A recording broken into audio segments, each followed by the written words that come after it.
کریم واللہ میں تو فی الحال واقعی اس لائق نہیں تھا. ایک آدمی قسم پرسی میں کہتا ہے، لیکن میں واقعی اس وقت اس لائق نہیں تھا کہ میں بات کرتا، لیکن کیونکہ بڑوں کا حکم ہے اس لیے میں جو اپنے بزرگوں سے سنی ہوئی چند باتیں ہیں آپ کے سامنے عرض کرتا ہوں. اللہ پاک سب سے پہلے اس پر مجھے چلنے کی توفیق عطا فرمائے، پھر ہمارے آپ کے سب کے لیے دنیا اور آخرت کے نفع کا ذریعہ بنائے.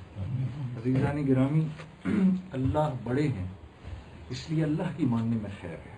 ٹھیک ہے، اللہ نے انسان کو پیدا فرمایا، اپنے ہاتھوں سے پیدا فرمایا اور فرشتوں سے سجدہ کرا دیا.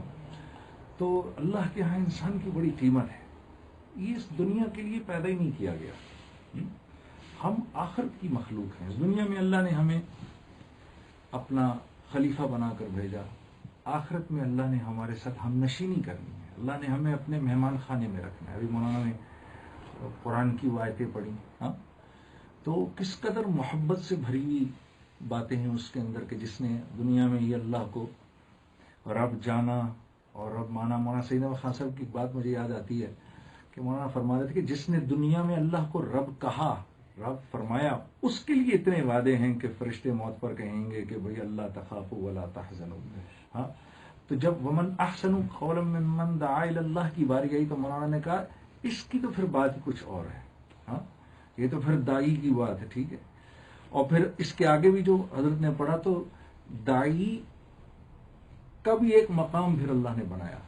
وہ کیا کہ جب اس کے ساتھ تھوڑی سی اونچ نیچ ہو جائے، کوئی اس کو کچھ سنا دے تو اللہ پاک نے، کیونکہ وہ اللہ کا سفیر ہے تو اللہ اپنے سفیر کو جو ہدایات دیتی نا، حکومت ہدایات دیتی ہے اپنے سفیر کو، تو اللہ پاک اپنے سفیر کو ہدایت دے رہے ہیں ادفع باللتی ہی احسن، معاف کر دینا اس کو. وہ تمہیں سنائے گا جب تم میری تعریفیں کرو گے نا اس کے سامنے، جب میری بات کرو گے تو وہ تمہیں سنائے گا الٹی سیدھی. ہمارے نبی صادق اور امین تھے، پھر دیکھو انہوں نے کیا کیا لوگوں نے کہا ان کو، تو وہ سنائے گا. تو ادفع باللتی ہی احسن فاذا الذی بینک وبینہ عداوۃ کأنہ ولی حمیم.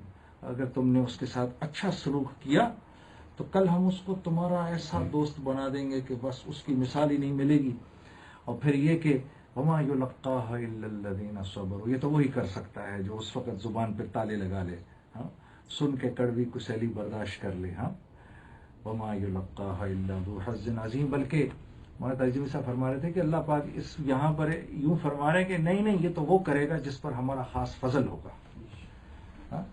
تو ہم اس دنیا میں اللہ کے خلیفہ ہیں. مسلمان تو پیدا ہی نہیں کیا گیا کسی اور مقصد سے، وہ تو پیدا ہی اس دنیا کے اندر اللہ کا سفیر بننے کے لیے کیا گیا. ہم اس دنیا میں اللہ کے سفیر ہیں. ہمیں پیدا کرنے کی اور کوئی وجہ ہی نہیں ہے. سارے ورنہ تو انبیاء بھیجے جاتے،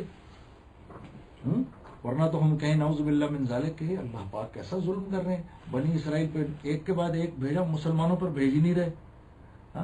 مولوی یوسف صاحب فرما رہے تھے، ان کے بیان میں نے سنا، فرما رہے تھے کہ اس امت کا ہر فرد نبیوں والا کام کر سکتا ہے. اور فرما رہے تھے کہ میں ایسے ہی نہیں کہہ رہا کہ دیکھو اللہ نے سیدنا عمر سے فرمایا، رسول اللہ صلی اللہ علیہ وسلم نے سیدنا عمر سے فرمایا عمر میرے بعد نبی کوئی نہیں ہوتا تو تم ہوتے.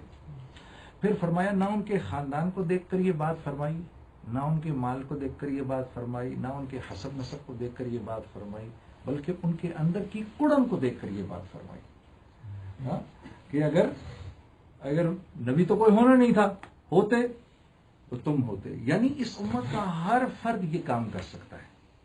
لوگوں کو اللہ کی طرف بلانا. 7-8 سال کے بچے کو کھڑا کرو، وہ آپ کے سامنے تعریف شروع کر دے گا اللہ کی. اللہ نے زمین بنائی، آسمان بنایا، اللہ نے انسان بنائے، اللہ نے یہ بنایا، اللہ نے یہ بنایا، وہ شروع کر دے گا. اور اللہ نے اس امت میں دعوت کی بصیرت بھی رکھی ہے.